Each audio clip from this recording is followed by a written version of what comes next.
दोस्तों, भगवान श्री कृष्ण का जन्म सभी अवतारों में सर्वश्रेष्ठ माना जाता है, परंतु मात्र भारत में ही नहीं, अन्य देशों में भी उनका स्थान बहुत ही ऊंचा है।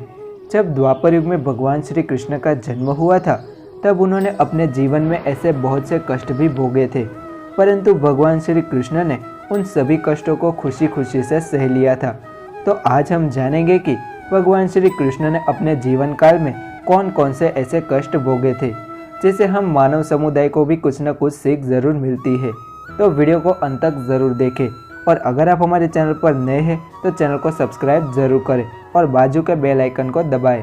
दोस्तों, भगवान श्री कृष्ण ने अपने भक्तों को हमेशा ही मित्र या सखा के रूप में ही देखा है। वे कभी भी किसी भक्त के भगवान नहीं बने और उन्होंने हमेशा ही मित्र को पहले महत्व दिया है, फिर वो चाहे सुदामा हो, अर्जुन हो या फिर मीरा। सबसे पहले आते हैं उनके जन्म की कहानी पर। श्री कृष्ण वसुदेव तथा माता देवकी की 8वीं संतान थे। जब उनका जन्म हुआ था, तब उनके माता पिता को मथुरा की जेल में उनके भाई कंस ने कैद करके रखा था। उस समय पर कंस ने उसकी बहन देवकी के सभी बच्चों को मार दिया था, और अब श्री कृष्ण को कंस से बचाने के लिए वासुदेव जी ने यमुना पार करके गोकुल में ही जा रहे थे।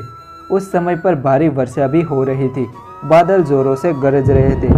इस प्रकार से कई कठिनाइयों के बावजूद भी वासुदेव जी श्री कृष्ण को नंद के पास पहुंचा दिए थे, और उसके बाद जब श्री कृष्ण बड़े हो जाते हैं, तब तक वे अपनी माता देवकी से दूर ही रहते हैं।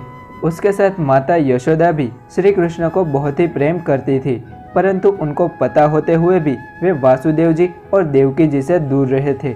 उसके बाद आता है कंस का वध। जब भगवान श्री कृष्ण बड़े हो जाते हैं, तब उन्होंने मथुरा जाकर कंस को पराजित कर दिया था और अपने माता पिता को उसकी कैद से आज़ाद करवाया था। उस समय पर देवकी माता अपने पुत्र को देखकर बहुत ही खुश हो जाती है, और उसके बाद श्री कृष्ण गोकुल को छोड़कर वृंदावन में ही रहने लगे थे।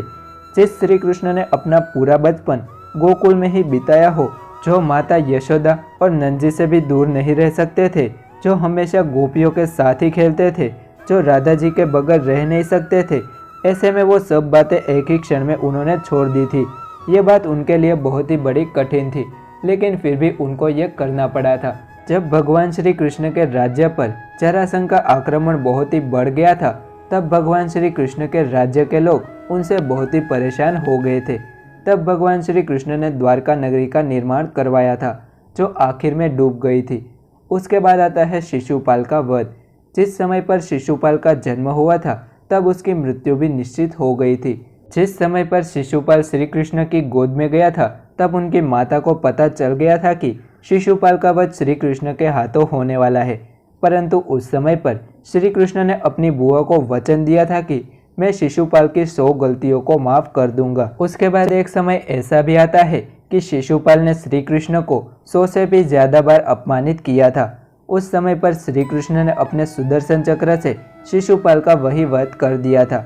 उस समय पर बुआ के पुत्र को मारकर भी वे बहुत ही दुखी थे, परंतु फिर भी उन्होंने यह कार्य किया था। एक बार भरी सभा में दुर्योधन द्वारा द्रौपदी का अपमान हुआ था, तब वे ये दृश्य देखकर मन ही मन बहुत ही दुखी हुए थे। जब महाभारत का युद्ध चल रहा था, तब उन्होंने अभिमन्यु को भी खोया था। इस कारण से ऐसे और भी कष्ट महाभारत में भगवान श्री कृष्ण ने भोगे थे। इस प्रकार से भगवान श्री कृष्ण ने अपने जीवन काल में बहुत से दुख देखे थे, परंतु वे हमेशा ही उनका सामना करते रहे। और भगवान श्री कृष्ण ने गीता में भी कहा है कि ना ही कोई मरता है, ना ही कोई मारता है, सभी निश्चित मात्र है। सभी प्राणी जन्म से पहले बिना शरीर के ही थे और मरने के बाद बिना शरीर के ही जाएंगे, फिर इसमें किस बात का शौक। तो आशा है कि आज का ये वीडियो आपको पसंद आया होगा, तो वीडियो को एक लाइक ज़रूर करें तथा कमेंट में जय श्री कृष्ण ज़रूर लिखें। तो मिलते हैं ऐसे ही अगले वीडियो में, तब तक के लिए जय श्री कृष्ण।